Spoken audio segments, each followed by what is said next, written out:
दोस्तों नमस्कार, मैं अनिरुद्ध चौहान। स्वागत है आप सभी का गांव गौंड में। उत्तर प्रदेश में योगी आदित्यनाथ जी की सरकार है और वो लगातार कहते रहते हैं कि मुलजिम जो है, जो हत्यारा है, वो इस चौराहे से दूसरे चौराहे तक नहीं जा सकता। ऐसा उन्होंने एक बार नहीं हजारों बार कहा है। लेकिन जिस प्रकार लगातार मर्डर पर मर्डर हो रहे हैं, कभी सहारनपुर में मर्डर हो जाता है, कभी शामली में मर्डर हो जाता है। शामली में तो लगातार 2 मर्डर हुए हैं और उत्तर प्रदेश में लगातार मर्डर की बौछार है। जनप्रतिनिधि समय समय पर जाकर परिजनों से मिल रहे हैं और उनकी आवाज़ को उठाने का काम भी करने, चाहे वो शासन की बात हो या प्रशासन की। लेकिन जैसे ही विपक्ष का जनप्रतिनिधि कहीं पर जाता है, उसके ऊपर केस कर दिए जाते हैं, उसको रोकने का प्रयास किया जाता है, उसको उन शब्दों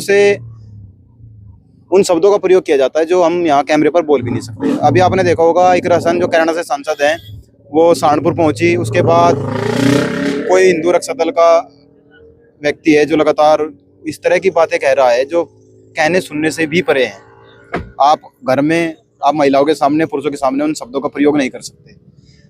लेकिन जिस तरह के हालात उत्तर प्रदेश में हो चुके हैं और जिस तरीके से मर्डर हो रहे हैं, वो शायद आप सब भली बात ही जानते हैं। अभी हम गांव इसोपर में हैं और यहाँ भी मर्डर हो गया था आदित्य खटाना नाम के लड़के का। कैनेडा सांसद इकरा हसन जी यहाँ पर पहुंची, उनसे बात करेंगे, उन्होंने परिवार वालों से क्या बात हुई और उनको क्या लगता है। पहले तो आपका स्वागत है जी। जी धन्यवाद जी।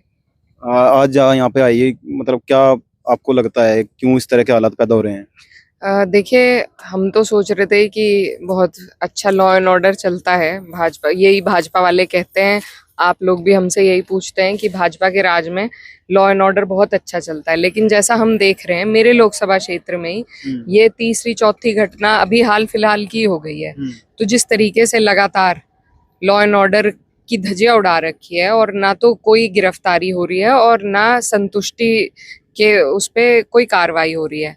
अभी हम इसोपुर में हैं, यहाँ पर भी एक लड़के की निर्मम हत्या बिल्कुल बिना किसी वजह के, कोल्ड ब्लडेड मर्डर जिसे कहते हैं, वो हुआ है। और घर वालों का ये कहना है कि इसमें एक से ज्यादा लोग शामिल हैं, शरीक हैं। तो मैं समझती हूँ कि घर वाले को जब तक इंसाफ महसूस ना हो, न्याय हुआ है उनके साथ ये महसूस ना हो, तब तक वो न्याय नहीं है।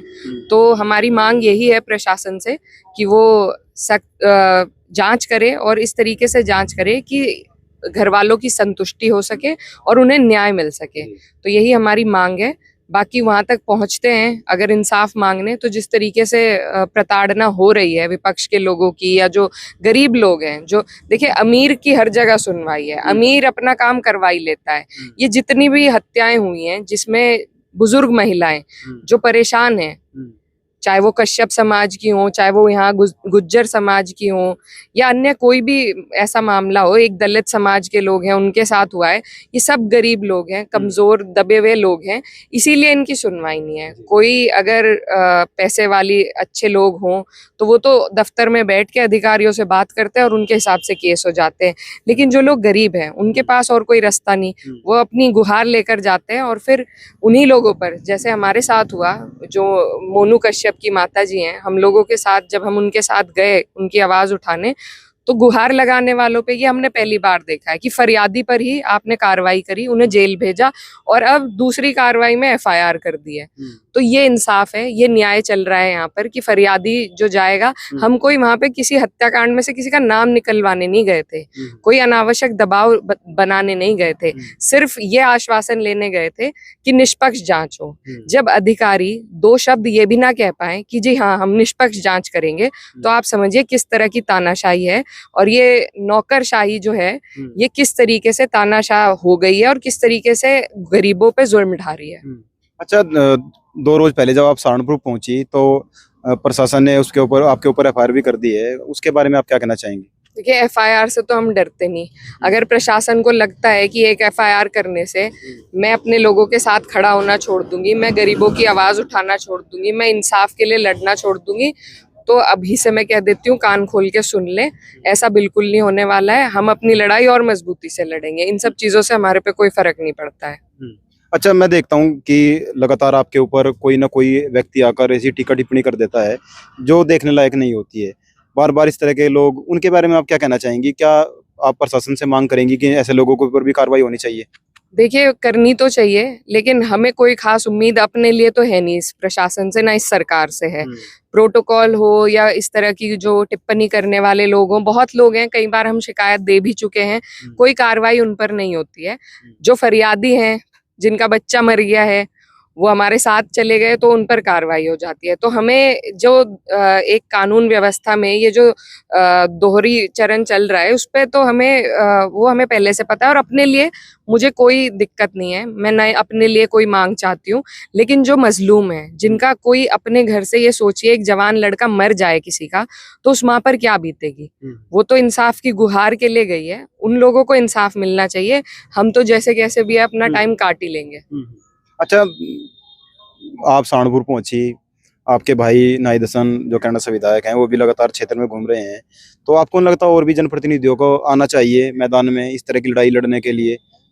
क्योंकि ज्यादातर विपक्ष की को ही दिखाना पड़ता है, पक्ष वाले तो बैठ जाएंगे घर पे, जो हो रहा है उसको सही बताएंगे, मर्डर नहीं हो रहे, योगी जी की टीम के लोग तो बता रहे हैं ना तो यहाँ मर्डर हो रहे हैं, ना यहाँ बलात्कार हो रहे हैं, ना यहाँ इस तरह की घटनाएं हो रही हैं, रोड बन रहे हैं, विकास की बात करते हैं, उस तरह की बात करते हैं, लेकिन विपक्ष पक्ष वाले भी और विपक्ष वाले भी कम दिखाई देते हैं। लेकिन सबसे ज्यादा क्या केवल ये हसन परिवार के ऊपर ही रह गया है कि यही लड़ेंगे लड़ाई सारी? जी, असल में हमारे जो पिताजी की विरासत है वो यही रही है कि अपने लोगों की लड़ाई लड़नी, और वो हर जगह इसी तरह लड़ाई लड़ने का काम करते थे, और वही संस्कार हमने लिए हैं। तो बाकी लोगों को भी करना चाहिए, लेकिन हमारा फर्ज है, हम किसी को नहीं कहते, किसी पे टिप्पणी नहीं करते, हमारे लोग हैं। आज तक जब से मैंने होश संभाला है, हमारा साथ दिया है, तो हमारी जिम्मेदारी है कि कोई और लड़े ना लड़े, हम लड़ेंगे। और देखो, लड़ेगा वही जिसका दामन साफ होगा। हमने कोई संपत्ति ऐसी अर्जित नहीं करी इस काम से कि हमारे पे कोई एक उंगली भी उठा सके। तो लड़ेगा वही जिसका दामन साफ होगा। हमारा ऊपर वाले का शुक्र है, हमारा दामन साफ है, और इसी तरीके से हमें 2 रोटी सादी खानी है, और कोई हमारे में वो नहीं है कि हमें कुछ शोर शाबाजी करनी है। तो इसलिए अपने लोगों की लड़ाई है, उसको लड़ने का काम करेंगे। बाकी जो नहीं लड़ते हैं वो अपने जमीर में झांके कि जिन लोगों ने उनके लिए इतना सब करा है, उनकी लड़ाई कौन आएगा लड़ने के लिए। बार बार मैं सुबह भी मैंने कई वीडियो मेरे सामने से आई, धोला गुजरी का नाम लेकर, वो कहाँ है धोला गुजरी, आदित्य खटाना के घर नहीं गई, या कहाँ है धोला गुजरी, वहां नहीं पहुंची, धोला गुजरी को ये करना चाहिए था। तो ये जो टैग मिला है आपको धोला गुजरी वाला, इसके बारे में आप क्या सोच रही हैं? देखिए, कुछ लोग चिढ़ के कहते हैं, कुछ लोग प्यार से कहते हैं, तो मुझे इससे कोई दिक्कत नहीं है। और मैं जनप्रतिनिधि हूँ, कहीं चली जाऊँ तो कुछ लोग कहते हैं यहाँ क्यों आई, कहीं ना जाऊँ तो लोग कहते हैं यहाँ क्यों नहीं आई। तो ये तो लोगों का काम है, हमें ईमानदारी के साथ, जिम्मेदारी के साथ अपना फ़र्ज़ निभाना है। 2 दिन से हम लखनऊ में थे, और जैसे ही वापस आए तो मेरा यहाँ आना हुआ। और देखिए, जसाला जो गांव है, वहाँ पर भी लोग ये कह रहे हैं कि यहाँ क्यों आई, यहाँ तो हम थे। तो मैं सबको बताना चाहती हूँ कि लगभग हम वहाँ पर सिर्फ 13वीं से पहले बैठने गए थे, शोक संवेदना, वो मेरा लोकसभा क्षेत्र है, शोक संवेदना देने गए थे। उन लोगों ने हमसे मांग रखी कुछ कि अधिकारियों से हमारी बात कराओ, लेकिन उस टाइम भी हमने कहा आपके यहाँ के नेता हैं, जिम्मेदार बड़े हैं, हमारे ताऊजी लगते हैं, और वो सत्ता में भी हैं। तो 1 महीने बाद, लगभग पूरे 1 महीने तक हमने उनके साथ कोई वो नहीं करा, वो उनके हिसाब से ही कार्रवाई हुई सारी। जब 1 महीने बाद एक बुजुर्ग माँ, मैं नहीं गई फिर वहां दोबारा, वो माँ मेरे घर चल कर आई और आकर रोई मेरे सामने कि बेटे मेरी मदद कर। तो मैं जिस बाप की बेटी हूँ, मैंने ये नहीं सीखा कि मेरे घर पे अगर कोई आए और मेरे से ऐसी गुहार लगाए तो मैं उसके साथ खड़ी ना हूँ।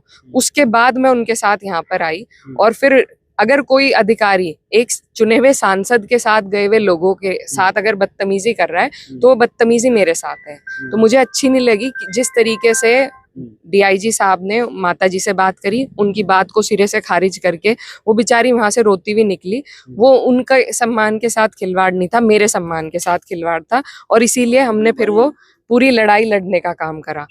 तो देखिए, लोग तो तरह तरह की बात बनाते हैं, उंगली उठाते हैं, लेकिन जमीन पे रहना, लोगों के बीच रहना, उनकी लड़ाई लड़ना, ये टाइप करके कमेंट डालने से नहीं चलेगा, ये वीडियो बनाने से नहीं चलेगा, ये तो धरातल पर उतर के करना पड़ेगा। तो वो हम करते हैं, बाकी जो बात बनाने वाले लोग हैं वो पहले रुके ना आगे रुकेंगे। जी, बहुत बहुत धन्यवाद, आपका अपने समय दिया। और ये जो मर्डर हुआ है उसमें देखते हैं अब नई क्या खुलासा कर पाती है प्रशासन। गांव के साथ। जय हिंद, जय भारत।